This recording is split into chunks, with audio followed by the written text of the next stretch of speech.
안녕하세요. 오늘은 리스트, 튜플, 딕셔너리, 셋에 대한 내용을 배워볼 텐데요. 그 전에 지난 시간에 띵스투도에서 풀어보기로 했었던 문제들을 풀이를 하고 본격적인 내용 시작하겠습니다. 첫 번째 문제는 점수를 입력을 하고 그 점수가 90 이상이면 A, 80 이상 90 미만이면 B, 70 이상 80 미만이면 C, 그리고 그 외에는 탈락을 출력하는 문제였는데요. 간단하게 중첩 if문을 사용하는 문제였습니다. 우선 스코어를 사용자로부터 받아온 다음에 각각 조건에 알맞게 중첩 if문을 세워주고 출력을 적절하게 넣어주면 돼요. 굉장히 쉽죠? 다음은 숫자를 입력을 받고 그 숫자가 펠린드롬 수인지 여부를 판단하는 문제였습니다. 이 문제는 한번 같이 코딩을 해볼게요. 우선 프로그램의 구조는 사용자로부터 계속 입력을 받고 0을 입력받으면 종료하도록 해볼게요. 그럼 계속 입력을 받아야 되니까 무한 반복문 while true를 써줘야 되겠죠? 그러면 일단 사용자로부터 입력을 받을 텐데 숫자인데 왜 인트가 없냐라고 생각하실 수도 있습니다. 그런데 팔린드롬 수라는 것은 앞으로 하나 뒤로 하나 똑같은 수를 의미하죠. 예를 들어서 이런 1, 2, 3, 1 같은 숫자를 말합니다. 그런데 이 숫자를 팔린드롬 수인지 여부를 판단하기 위해서 각각 인덱스로 접근을 해서 이 앞과 이 뒤가 같은지를 볼 거예요. 그러면 인덱스로 접근해야 되기 때문에 문자열로 받아와야 됩니다. 그래서 인풋을 사용한 것입니다. 그리고 0을 입력하면 종료니까 놈이 만약에 0이면 그냥 브레이크 시킬게요. 그리고 그 문자열의 길이를 알아야 하는데요. len 함수를 사용하여 그 문자열의 길이를 받아옵니다. 그리고 정답을 출력하기 위해서 펠린드롬 수임의 yes 아니면 no로 출력을 한번 해볼게요. 그리고 for문으로 문자열을 돌아줄 건데 그 문자열은 길이의 반만큼 돌아줄 겁니다. 그 이유는 또 1, 2, 3, 1로 예를 들어보면 굳이 끝까지 돌 필요 없이 펠린드롬 수라면 반을 딱 나눴을 때 그 앞뒤가 같은 수가 나와야 돼요. 예를 들어서 1, 2, 3, 2, 1의 반을 나누면 1, 2 그리고 그걸 거꾸로 하면 2, 1이죠. 그러니까 그 반만 봐도 구별이 가능하다는 것입니다. 그래서 만약에 이 넘의 i번째 인덱스가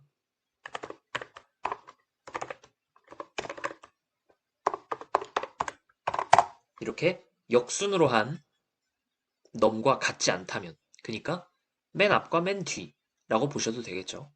그게 같지 않다면 펠린드롬 수가 아닌 것이기 때문에 리절트를 no로 초기화하고 브레이크 하겠습니다.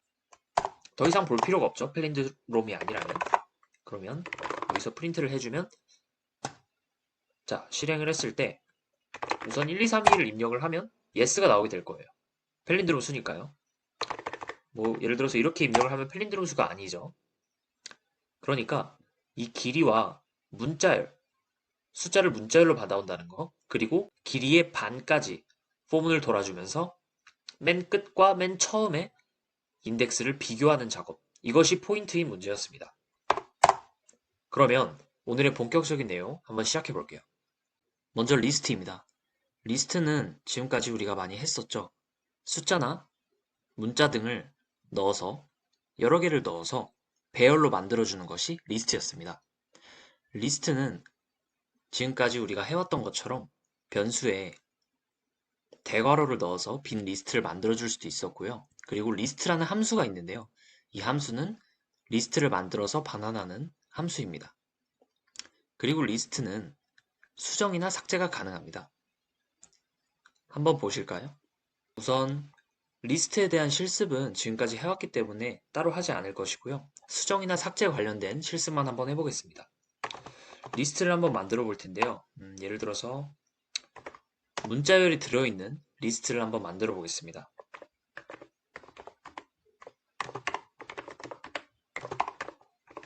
그냥 간단한 리스트를 한번 만들어 봤어요. 이 리스트에서 수정이나 삭제는 어떤 의미냐면 여기에 예를 들어서 내가 애플이라는 단어를 추가하고 싶어요. 그러면 어떻게 해야 될까요? 그럴 때는 a 하고 append를 사용해 주시면 됩니다. 어펜드는 말 그대로 이 배열에 추가해준다라는 의미인데요. 여기다가 F를 넣고 출력해 보겠습니다. 그러면 이렇게 끝에 F이 들어간 걸 확인하실 수 있습니다. 또한 추가가 가능했기 때문에 삭제도 가능한데요. 여기서 한번 헬로를 삭제해 볼게요. 그리고 출력을 하게 되면 헬로가 삭제되고 나머지 3개가 나오게 될 것입니다. 보시는 바와 같이 리스트는 수정이나 삭제가 가능합니다. 리스트와 더불어 많이 언급되는 것이 튜플입니다. 튜플은 지금까지 한 번도 얘기하지 않았었는데요. 리스트는 변수에다가 대괄호를 붙여서 만들었다면 이번에는 소괄호입니다. 변수에 소괄호를 만들어서 빈 튜플을 만들거나 튜플 함수를 사용하여 튜플을 반환하는 방법도 있습니다. 튜플과 리스트의 가장 큰 차이점이라고 한다면 리스트는 수정과 삭제가 가능했죠. 어펜드 함수와 리무브 함수, 또는 팝 함수도 있고요. 것을 사용해서 수정과 삭제가 가능했는데 튜플은 수정과 삭제가 불가능합니다. 바로 확인해 보시겠습니다. 이번엔 튜플을 만들어 볼게요. 소괄호로 만든다고 했었죠. 이번에도 리스트처럼 이렇게 만들어 보겠습니다. 튜플과 리스트의 가장 큰 차이점은 수정과 삭제가 불가능하다는 점이었죠. 리스트였으면 어펜드를 하거나 또는 팝, 리무브 함수를 사용할 수 있었는데 튜플은 사용할 수 없습니다. 여기에 나오지도 않죠. 한번 강제로 바꿔볼게요. 튜플의 이 0번째 인덱스에 한번 다른 문자를 한번 넣어보겠습니다. 이렇게 됐을 때 컴파일을 하면 어떻게 될까요? 실행을 하면 이렇게 에러가 나게 됩니다. 즉, 튜플은 수정과 삭제가 불가능한 객체입니다. 다음은 딕셔너리입니다. 딕셔너리도 파이썬에서만 누릴 수 있는 굉장히 재미있는 자료형이에요. 딕셔너리는 이번에는 중괄호를 사용해서 만들어줍니다. 또는 딕셔너리 함수를 사용해서 딕셔너리를 반환하는 방법도 있어요. 딕셔너리의 기본 형태는 키값과 밸류 값으로 이루어져 있습니다. 각 키값들에 맞는 밸류 값이 이렇게 각각 정해져 있는 것인데요. 이런 대응 관계를 이루고 있습니다. 그리고 순서가 상관이 없어요. 리스트나 튜플은 순서가 상관이 있었죠. 왜냐면 0번 인덱스, 1번 인덱스 이런 식으로 인덱스 간의 순서가 이미 정해져 있었다면 딕셔너리는 그냥 키값과 밸류 값의 그 대응 관계만 맞다면 순서는 상관이 없는 자료형입니다. 그리고 딕셔너리와 관련해서 관련 함수로는 keys 함수, values 함수, items 함수가 있습니다. 각각 키값과 밸류 값들을 추출하는 함수이고요. items 함수는 키값, 밸류 값 그 쌍을 출력하는 함수입니다. 실습을 통해서 알아보겠습니다. 그럼 딕셔너리를 한번 만들어 보겠습니다. 중괄호를 사용해서 키값과 밸류 값을 넣어주면 되는데요. 제가 한번 임의로 만들어 보겠습니다. 키값과 밸류 값 사이에는 콜론을 꼭 붙여주셔야 합니다.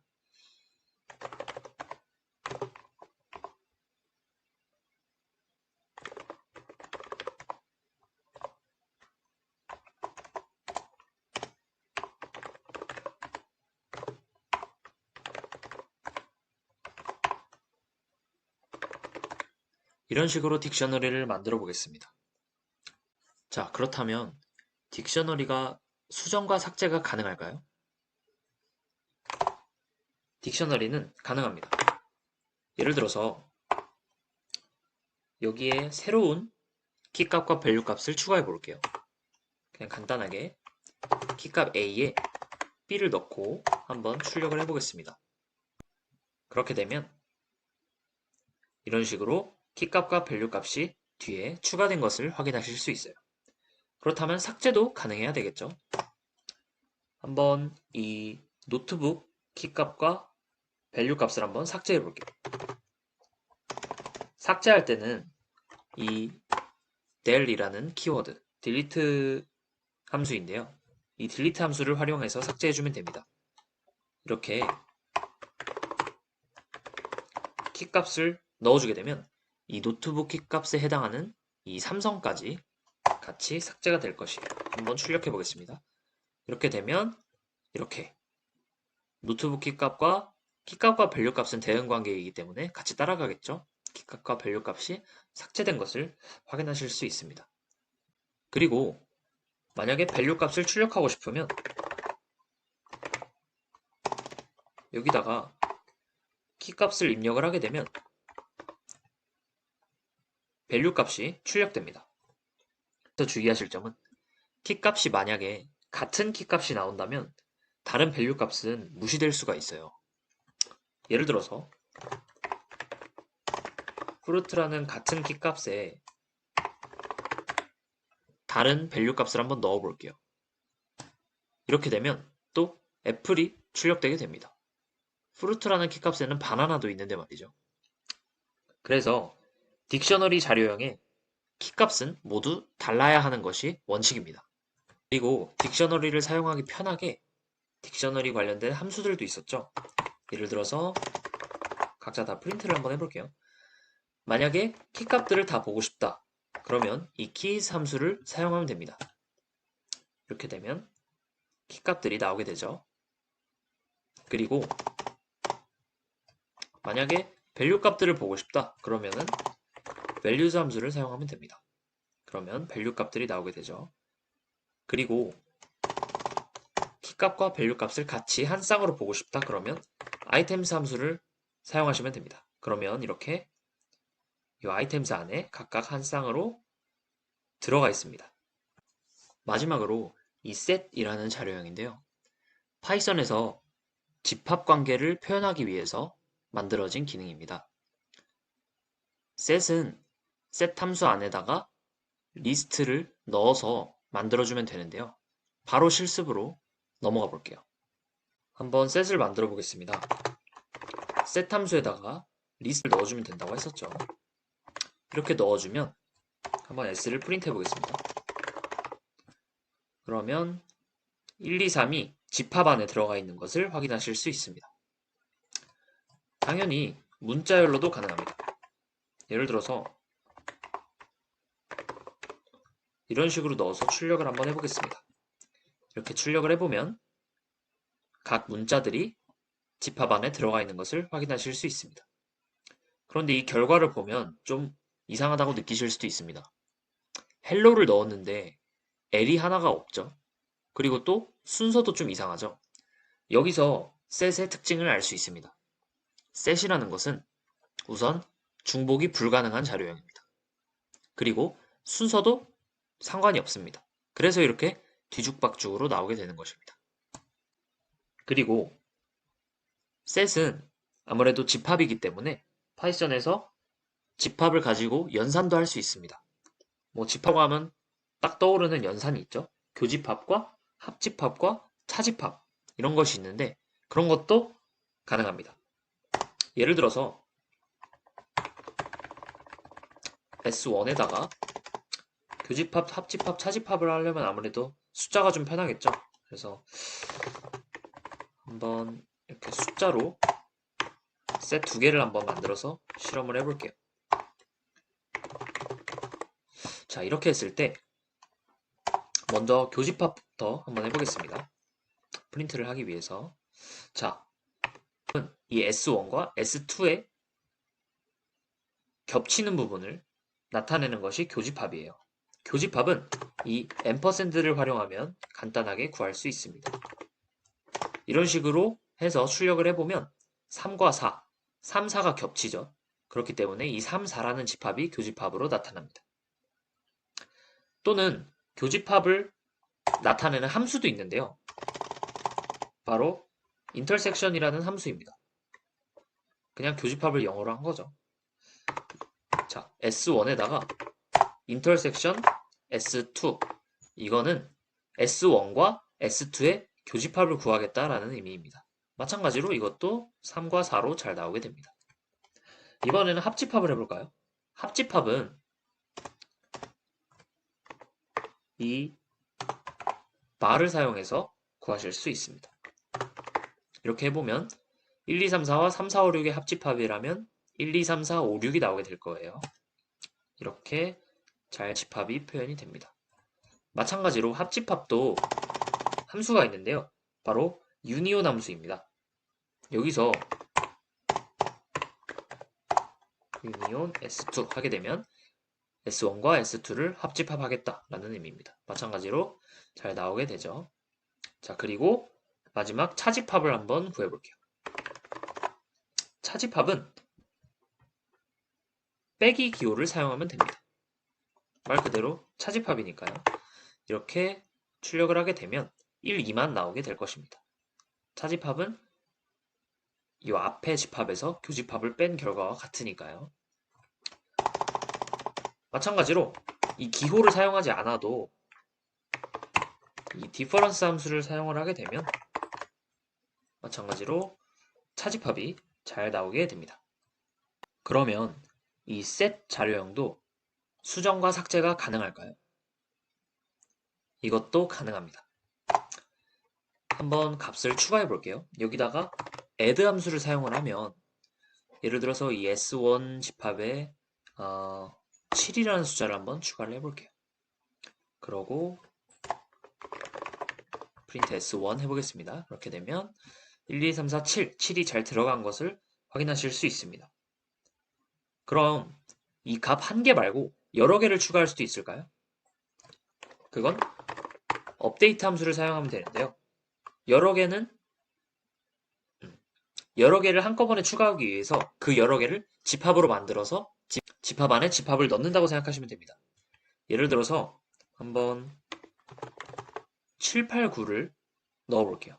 그리고 출력을 하면 1, 2, 3, 4, 7, 8, 9 이렇게 여러 개도 추가할 수 있습니다. 이번에는 값을 한번 없애볼게요.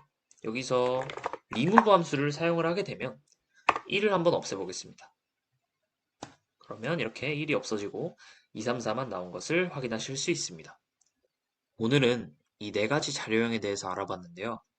리스트는 우리가 익히 알고 있는 그 배열의 형태, 수정과 삭제가 가능하다는 점, append 함수와 remove 함수나 pop 함수 이런 식으로 수정과 삭제가 가능했다라는 점, 그리고 순서가 정해져 있죠. 인덱스로 접근하기 때문에 0번째, 1번째, 2번째 이런 식으로 순서가 정해져 있는 자료형이었습니다.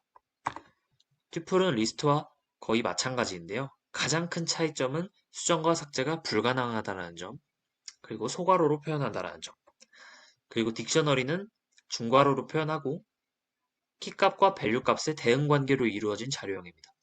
순서가 상관이 없었고요. 인덱스로 접근하는 것이 아니기 때문에 순서가 상관이 없는 것이죠. 그리고 set 자료형은 중복이 불가능하고 순서도 없었고, 그리고 이것도 수정과 삭제가 가능한 자료형이었습니다. 이 네 가지 자료형은 정말 많이 활용됩니다. 알고리즘 문제에서는 물론이고 이 네 가지들의 공통점과 차이점을 인터뷰에서 물어보기도 하니 꼭 복습 철저히 해주시고 각자 개발 환경에서 많이 활용해 보세요. 궁금한 점이나 고쳐야 할 점은 댓글에 피드백해 주세요. 그럼 감사합니다.